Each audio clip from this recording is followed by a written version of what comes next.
Ammargadheera burqaalee bubaasu Yesuus harka keerraa toora keessan jiru seenaan jireenya koo gatamaa biras darbamaadha. Natti gortee matii gara laafessa koo madaan koo harka keen bayyeera.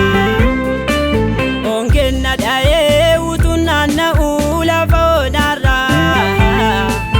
Ammargadheera burqaalee bubaasu Yesuus harka keerraa toora keessan jiru seenaan jireenya koo gatamaa biras darbamaadha. Natti gortee matii gara laafessa koo madaan koo harka keen bayyeera. Olansi qabaa malee michuu koo si maalan deebisa. Gooda gaarummaa kee bara jireenya koo maqaa keen eebbisa. Olansi qabaa malee michuu koo si maalan deebisa.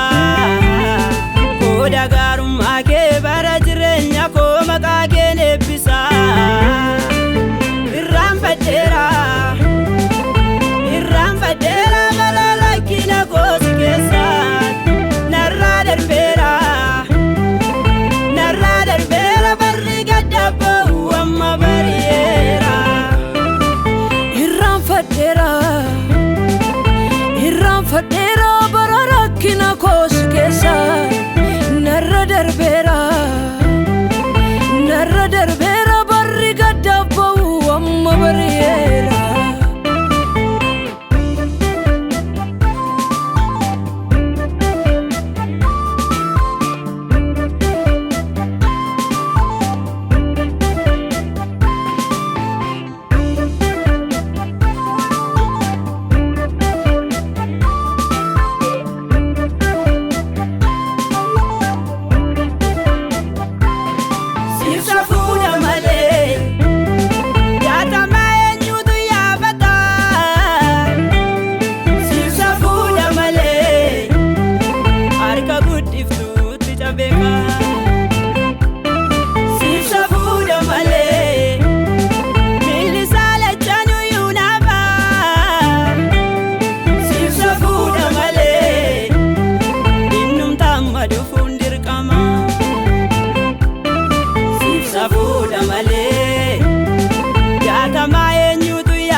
Fuudha malee harka guddiftuutti cabeeka. Siibsa fuudha malee inni saalachanuyyuu naafa. Siibsa fuudha malee innumta amma dhufuun dirqama. Jettee meeffaa isheetiin waamsiftee biyya loodi baarii mana maakirilma ami'eelii keessa. Guyyaa keetti maaltu si dangeessa anaanuu na baafte suura rakkoo keessa. Jettee meeffaa isheetiin waamsiftee biyya loodi baarii mana maakirilma ami'eelii keessa. Guyyaa keetti maaltu si dangeessa anaanuu na baafte suura rakkoo keessa.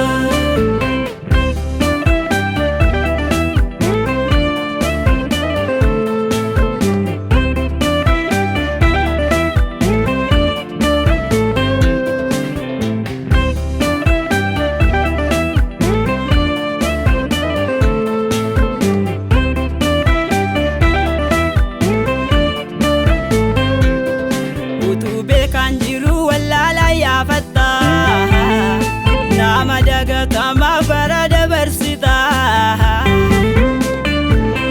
Kan isa caccaalan manatu jirani waamsifte Daawitiin bakka horiiti kaati. Utubee kan jiru wallaalaa yaafatta nama dagatamaa bara dabarsita.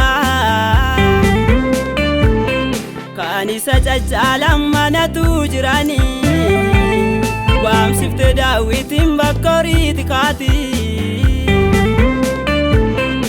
Anaanuu na dhiba barbaachi kee kuni akkamittiin dhufte gara mana kooti.